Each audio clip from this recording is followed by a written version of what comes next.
Hi friends, అందరికీ నమస్కారం. ఈ రోజు కథ నా ప్రాణం నీకోసం ఎపిసోడ్ నెంబర్ 45. ఈ స్టోరీ మీకు నచ్చితే తప్పకుండా లైక్ చేసి మన ఛానల్ని సబ్స్క్రైబ్ చేసుకోండి. ఇక లేట్ చేయకుండా స్టోరీలోకి వెళ్దాం.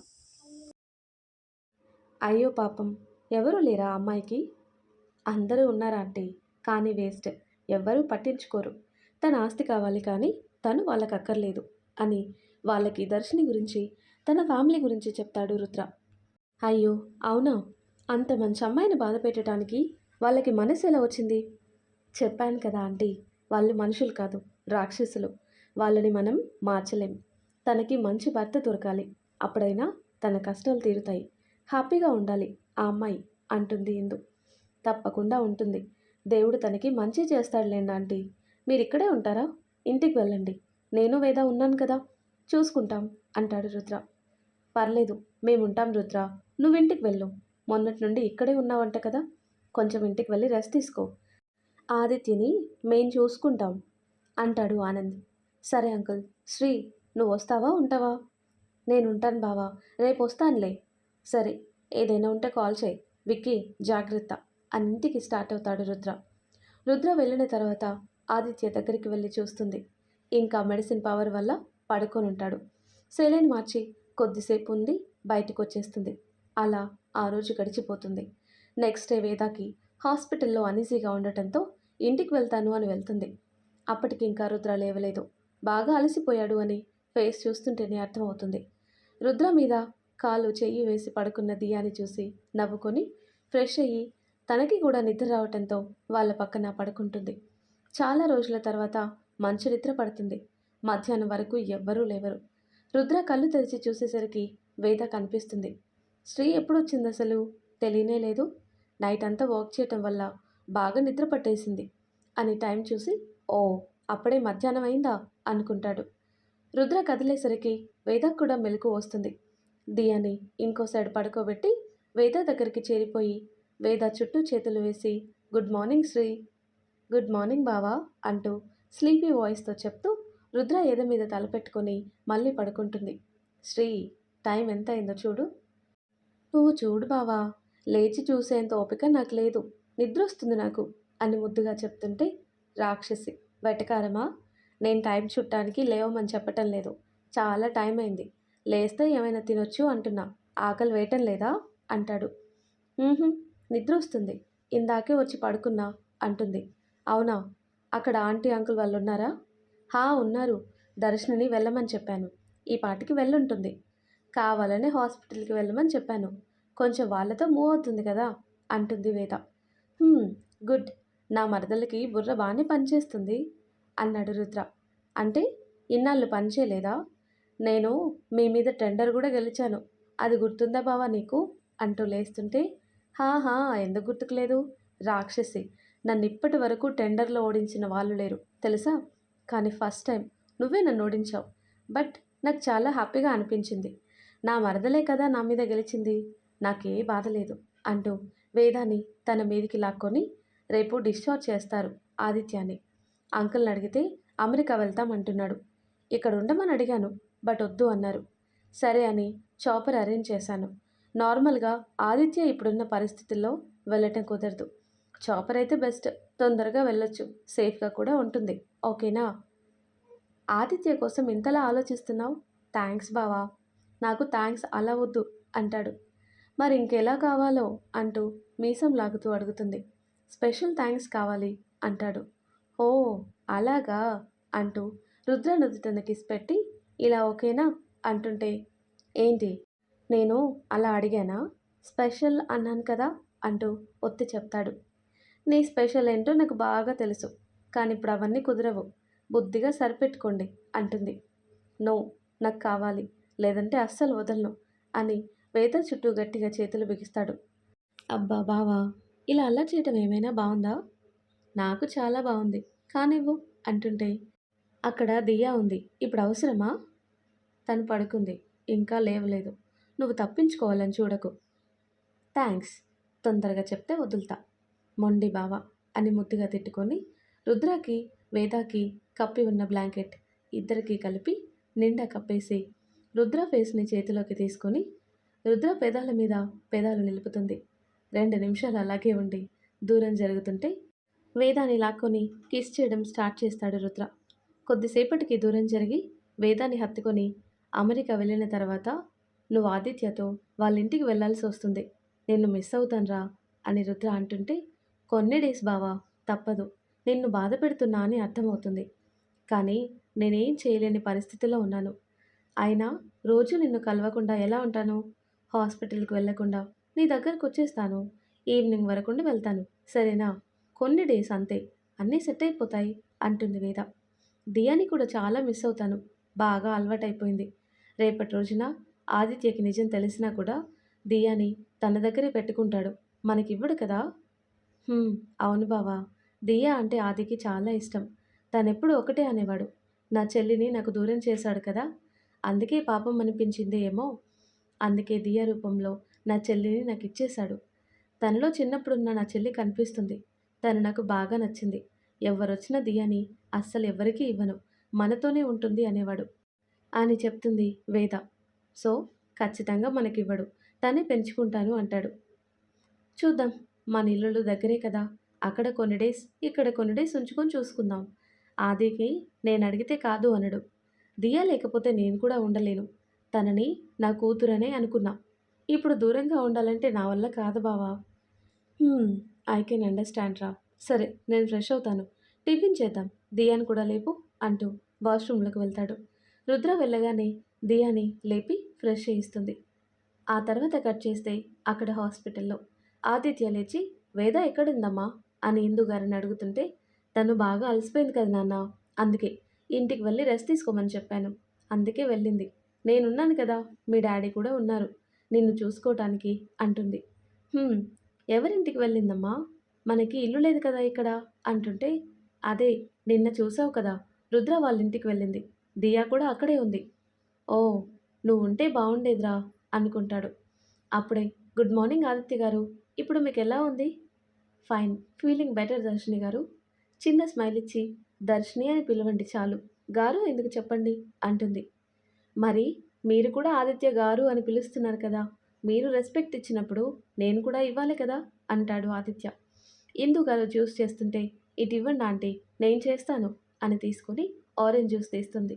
నీకెందుకమ్మా శ్రమ అంటుంటే ఇందులో శ్రమ ఏముంది ఆంటీ అని ఆరెంజ్ జ్యూస్ తీసి గ్లాస్ ఆదిత్యకిస్తుంది. ఆదిత్య చేయి వనకటం చూసి నేను పట్టుకుంటాను మీరు తాగండి అని గ్లాస్ ఆదిత్య నోటి దగ్గర పెడుతుంది. దర్శిని అలా చేస్తుంటే కొంచెం ఆదిత్యకి ఇబ్బందిగా అనిపిస్తుంది. ఇందుకోసం చూస్తాడు. కానీ అప్పుడే వాష్రూమ్కి వెళ్ళటంతో తప్పక దర్శిని తాగిస్తుంటే తాగుతుంటాడు. అప్పుడే ఆది అంటూ వస్తాడు విక్కీ. వాళ్ళని అలా చూసి షాక్ అవుతుంటే విక్కీని చూసి దర్శిని దూరం జరిగి హాయ్ అన్నయ్య అంటుంది. హాయ్ అమ్మా, నువ్వెప్పుడొచ్చావు? ఇందాకే.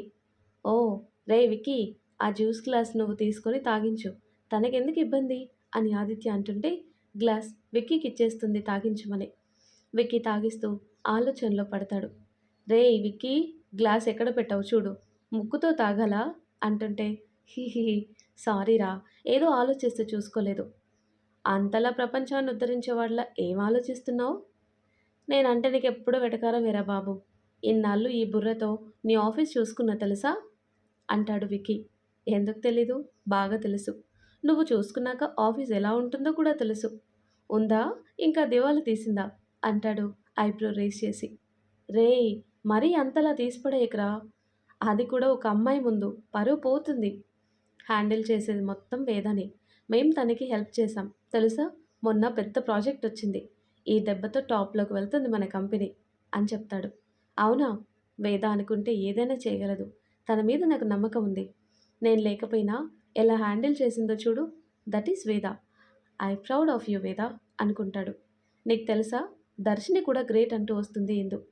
కళ్ళు చిన్నవి చేసి వాళ్ళమ్మ వైపు చూస్తుంటే హా, అవును నాన్న, దర్శిని వాళ్ళ ఫ్యామిలీ సపోర్ట్ లేకపోయినా తను కూడా కంపెనీ మొత్తం సింగిల్ హ్యాండ్తో చూస్తుందంట.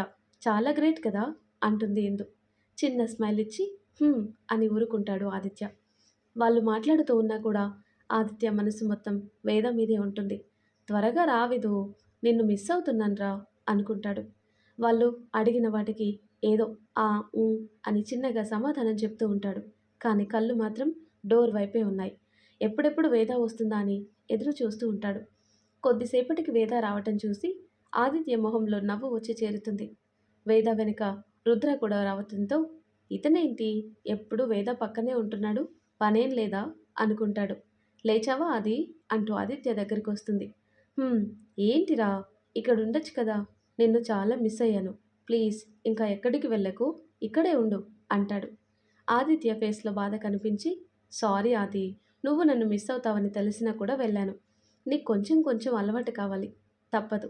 మనకి ఈ బాధ దేవుడు తల రాశాడు, ఏం చేద్దాం" అని అనుకొని, "ఓకే వెళ్ళనులే ఆది, మొన్నటి నుండి బాగా అలసిపోయాను కదా, కొద్దిసేపు పడుకొని ఫ్రెష్ అయ్యి వద్దామని వెళ్ళాను. వచ్చేసాను కదా, ఇక్కడే ఉంటానులే" అని ఆదిత్య ముందు చైర్ వేసుకొని కూర్చుంటుంది. "ఇప్పుడు ఎలా ఉంది ఆదిత్య నీకు" అని రుద్ర అడుగుతుంటే, "ఫైన్" అని చిన్నగా చెప్తాడు. "ఓకే, రేపు డిశ్చార్జ్ చేశారు, చాపర్ రెడీ చేశాను, అందులో వెళ్ళిపోదాం" అంటుంటే, "అంటే మీరు కూడా వస్తారా? మీరుండేది ఇక్కడ కాదా" అంటాడు ఆదిత్య. "నో, ఇక్కడ వర్క్ కోసం వచ్చాను. నేనుండేది కూడా అమెరికాలోనే. మీకు దగ్గరలోనే ఉంటుంది మా ఇల్లు కూడా" అని రుద్ర చెప్తుంటే, "ఓ అలాగా" అంటాడు అసహనంగా. ఆదిత్య ఎక్స్ప్రెషన్స్ రుద్ర గమనించి చిన్నగా నవ్వుకొని, "సరే, నేను రేపటి కోసం ఫార్మాలిటీ చూస్తాను" అని వెళ్తాడు.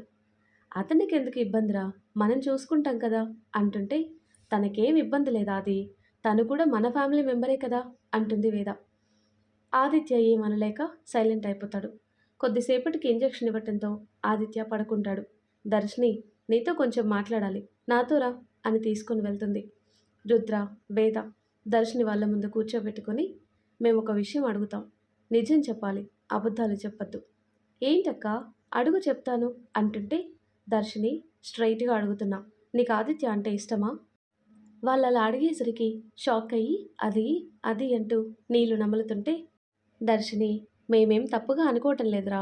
నువ్వు మొన్న ఆదిత్యకి కిస్ పెట్టడం నేను చూశాను. నువ్వు ఆదిత్యని ఇష్టపడుతున్నావు అనిపిస్తుంది. నువ్వు ఆదిత్యని ఇష్టపడితే అందరికన్నా మేమే సంతోషిస్తాం. ఇప్పుడు చెప్పు, నీకిష్టమా అని అడుగుతుంది. "హా అక్క, నేనెప్పుడు కూడా ఎవరిని ఆ దృష్టితో చూడలేదు. అసలు మా ఇంట్లో పరిస్థితి వల్ల పెళ్ళి అనే ఆలోచన కూడా నా మనసులో నాకు లేదు. కానీ ఎందుకో తెలీదు, మొదటిసారి ఆదిత్య గారిని చూడగానే నచ్చాడు. అతని మాట తీరు, అమ్మాయిలకిచ్చే రెస్పెక్ట్ నన్ను చాలా ఇంప్రెస్ చేశాయి. తన ప్రాణాలు పణంగా పెట్టి మరీ వేరే వాళ్ళని కాపాడటంతో ఆయన మీదున్న గౌరవం ఇంకా పెరిగింది. చాలా నచ్చింది అతని నేచర్, మాట తీరు. తెలియకుండానే నా మనసులోకి వచ్చేశారు. నేను ఆదిత్య గారిని కేర్ చేయటం చూసి మా తాతయ్య కూడా డౌట్ వచ్చి అడిగారు. అప్పుడు ఆదిత్య గారిని ప్రేమిస్తున్నాను అని చెప్తే చాలా హ్యాపీగా ఫీల్ అయ్యి, అతను కోలుకున్న తర్వాత అతనితో మాట్లాడి అతనితోనే పెళ్లి జరిపిస్తాను అన్నారు. కానీ తాతయ్య లేరు. ఇప్పుడు అయినా కూడా నాకు ఆదిత్య గారి మనసులో వేద అక్క ఉంది. అలాంటప్పుడు నేను అతనికి దూరంగా ఉండటం మంచిదే. ఆదిత్య గారి మనసులో వేద అక్క ఉంది అని తెలియగానే నా ప్రేమ నా మనసులోనే దాచుకోవాలని ఫిక్స్ అయ్యాను. అతనితో ఇన్నాళ్ళున్న టైం చాలు, వాటితో బ్రతికేస్తాను అంటుంది. కానీ తన కళ్ళల్లో నీళ్లు రాలిపోతున్నాయి. రుద్ర, వేద ఒకరినొకరు చూసుకుంటూ చిన్నగా నవ్వుతూ, "ఆ అవసరం లేదు దర్శిని, నువ్వు ఆదిత్యకి దూరంగా ఉండాల్సిన పని లేదు. చూడు దర్శిని, ఏది ఏమైనా మా ఇద్దరికి పెళ్లి జరిగింది. సో నేను బావతోనే ఉంటాను కదా, మరి ఆదిత్య లైఫ్ లాంగ్ అలాగే ఉండాలో చెప్పు. నీ ప్రేమతో తన మనసులో స్థానం సంపాదించుకో. అది అంత ఈజీ కాదు, చాలా కష్టం. కానీ నీ వల్ల అవుతుంది. నీకు ఓపిక చాలా ఎక్కువ. నీ ప్రేమ ఎంత బలమైనదో నువ్వు చూపించు. ఆదిత్యాన్ని మార్చుకొని తనని హ్యాపీగా చూసుకునే బాధ్యత నీకు అప్పగిస్తున్నా. ఇక నువ్వు ఆదిత్యాన్ని ఎలా చూసుకుంటావో నీ ఇష్టం. ఆదిత్య లైఫ్లో నువ్వు కలర్స్ నింపి అందంగా మార్చాలి. మేము వెళ్ళిన తర్వాత కొన్ని డేస్కైనా ఆదిత్యకి నిజం చెప్పాలి. ఆదిత్య తట్టుకోలేడు, కానీ ఫేస్ చేయాలి, తప్పదు. నువ్వు ఆది లైఫ్లోకి వచ్చి నార్మల్ చేయాలి. తనని నువ్వు పెళ్లి చేసుకొని హ్యాపీగా ఉండాలి." "కానీ అక్క, ఆదిత్య గారు మిమ్మల్ని తప్ప వేరే వాళ్ళని ముట్టుకోవటానికి కూడా ఇష్టపడరు. అది నాకు ఇందాకే అర్థమైంది. అలాంటిది నాకు తన మనసులో ప్లేస్ ఇస్తాడా? నన్ను పెళ్లి చేసుకుంటాడా? నాకు నమ్మకం లేదక్కా" అంటుంది దర్శిని. "అలా అంటే ఎలా దర్శిని? నీ ప్రేమ నిజం కాదా?" అని అడుగుతుంది వేద. "అక్క, అలా అనొద్దు. నిజంగానే నేను ఆదిత్య గారిని ఇష్టపడ్డాను. అతను నా లైఫ్లోకి వస్తే నా అంత అదృష్టం ఇంకా ఎవ్వరికీ ఉండదు" అంటుంది దర్శిని. "కదా, మరి ఆ అదృష్టం కావాలంటే నువ్వు కొంచెం కష్టపడక తప్పదు" అంటుంది వేద. సరే అక్క, నేను నా ప్రేమని నేనే గెలిపించుకుంటాను. ఆదిత్య గారి మనసులో స్థానం సంపాదించుకుని పెళ్లి చేసుకుని ఆదిత్య గారిని హ్యాపీగా ఉండేలా చూసుకుంటాను. ప్రామిస్ అక్క అంటూ వేదాకి ప్రామిస్ చేస్తుంది. గుడ్ దర్శిని, నాకు తెలుసు. అలాగే నువ్వు టెన్షన్ పడకు. నీకు మేమంతా ఉన్నాం. నీకు మేము సపోర్ట్ చేస్తాం. మీ ప్రేమ గెలిచి మీరు హ్యాపీగా ఉంటే అందరికన్నా సంతోషించేదాన్ని నేనే అంటూ దర్శినిని హక్ చేసుకుంటుంది. థ్యాంక్స్ అక్క. ఆదిత్య గారిని దూరం నుండి చూస్తూ బ్రతికేయాలి అనుకున్నాం. కానీ నువ్వొచ్చి నాకు వరం ఇస్తున్నావక్క. ఎంత కష్టమైనా ఆదిత్య గారి మనసులో ప్రేమని సంపాదించుకుంటాను. ఆదిత్య గారితో లైఫ్ లాంగ్ హ్యాపీగా ఉండాలని నాకు ఆశగా ఉంది అంటుంది దర్శిని. తప్పకుండా జరుగుతుంది దర్శిని. మీ ఇద్దరు ఒకటైతే హ్యాపీగా నలుగురం ఎంజాయ్ చేయొచ్చు. బావా, మన నలుగురం కలిసి వరల్డ్ టూర్ ట్రిప్ వేద్దాం. 2 జంటలు హ్యాపీగా ఉండొచ్చు. ఆ రోజు తప్పకుండా వస్తుంది. నాకు ఆ నమ్మకం ఉంది అంటాడు రుద్ర. కానీ మీరు వెళ్తే నేను ఆదిత్య గారికి ఎలా దగ్గర అవ్వగలను అంటుంది దర్శిని. ఆ ఆదిత్యాన్ని మిస్ అవుతాను ఫీల్ అవ్వకు. నువ్వేం చేయాలో నేను చెప్తాను అని దర్శినికి ప్లాన్ చెప్తాడు రుద్ర. వేద నోరు తెరిచి, నువ్వు సూపర్ బావా, లవ్ యూ, ఐడియా అదిరింది అంటుంది వేద. ఓకే సార్, మీరు చెప్పినట్టు చేస్తాను. మీ కాల్ కోసం వెయిట్ చేస్తూ ఉంటాను అంటుంది దర్శిని. ఓకే దర్శిని, పద, వాళ్ళక్కడ మన కోసం చూస్తూ ఉంటారు అని వెను తిరిగేసరికి ఎదురుగా విక్కీ ఉంటాడు. షాక్ కొట్టిన వాడిలా నోరు తెరుచుకొని నిలబడ్డాడు. అబ్బా, విన్నాడా వీడు? విన్నాడంటే ఇక అంతే, అస్సలు నోరాగదు. ఎక్కడో అక్కడ ఖచ్చితంగా వాగుతాడు అని తల పట్టుకుంటుంది వేద. విక్కీని లోపలికి లాగి డోర్ లాక్ చేస్తాడు రుద్ర. ఏంటి, నేను విన్నది నిజమా అబద్ధమా? నాకేం అర్థం కావటం లేదు అంటూ వేద వైపు దర్శిని వైపు అయోమయంగా చూస్తుంటే, విన్నావు కదా, మళ్ళీ నిజమా కాదా అని అడుగుతావేంటి బ్రో? నువ్వు విన్నది నిజమే, కానీ నువ్వెక్కడైనా నోరు జారితే మాత్రం అస్సలు ఊరుకోను. నువ్వెవరినో ప్రేమిస్తున్నా అన్నావు కదా, అస్సలు పెళ్లి చేయను. నువ్వు పెళ్లి గురించి ఆ ఆంటీ అంకుల్కి చెప్పేటప్పుడు నా హెల్ప్ అస్సలు ఉండదు చెప్తున్నా. ఇక నీ ఇష్టం. ముఖ్యంగా ఆది దగ్గర నోరు జారితే అస్సలు ఊరుకోను బ్రో. నాకు ఆది లైఫ్ సెట్ అవ్వటం కన్నా ఏది ఎక్కువ కాదు. తను కూడా పెళ్లి చేసుకొని పిల్ల పాపలతో సంతోషంగా ఉండాలి. అందుకే ఈ ప్రయత్నం అంటూ చెప్తుంటే, అరే, నేనెందుకు చెప్తాను అసలు? అస్సలు చెప్పను. ఇక నువ్వు మా పేరెంట్స్తో మాట్లాడటానికి హెల్ప్ చెయ్యను అన్న తర్వాత కూడా నా నోరు ఎందుకు తెరుస్తాను చెప్పు? జాగ్రత్తగా నా నోటిని అదుపులో పెట్టుకుంటాను. అయినా ఒక్కటి మాత్రం ఫుల్ హ్యాపీగా ఉంది, అలాగే ప్రౌడ్గా కూడా ఉంది. నీ లైఫ్ నువ్వు చూసుకోకుండా వాడి లైఫ్ కూడా సెట్ చేయాలి అని చూస్తున్నావని విక్కీ అంటుంటే, బ్రో, ప్రేమ అంటే కలిసి తిరగటం కాదు. మనం పక్కనున్నా లేకున్నా వాళ్ళు హ్యాపీగా ఉండాలని కోరుకోవటం. ఇప్పుడు నేను చేస్తుంది కూడా అదే ఆదిత్య కూడా లైఫ్ లాంగ్ అన్ని సంతోషాలు అనుభవించాలి అంటుంది వేద. ఎనీవే, నువ్వు నన్ను అన్నయ్య అని పిలిచావు. నువ్వు కూడా నా చెల్లివేరా. నీకే హెల్ప్ కావాలన్నా అడుగు. ఆదిత్య లైఫ్లో హ్యాపీగా ఉండేలా చూసుకోరా అంటుంటే, తప్పకుండా అన్నయ్య అంటుంది దర్శిని.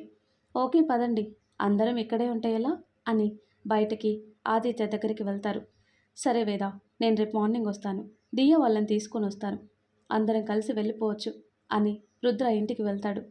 ఆదిత్య కోసం వేద అక్కడే ఉండిపోతుంది. రుద్ర ఇంటికి వెళ్ళగానే డాడీ అంటూ రుద్ర కాళ్ళ చుట్టేస్తుంది దియ.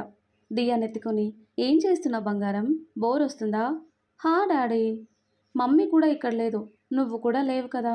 డాడీ, నీకు తెలుసా, మన రూమ్ నుండి వ్యూ చాలా బాగుంది, నాకు చాలా నచ్చింది. మనం అక్కడికి వెళ్దామా ప్లీజ్ అంటూ క్యూట్గా అడుగుతుంది.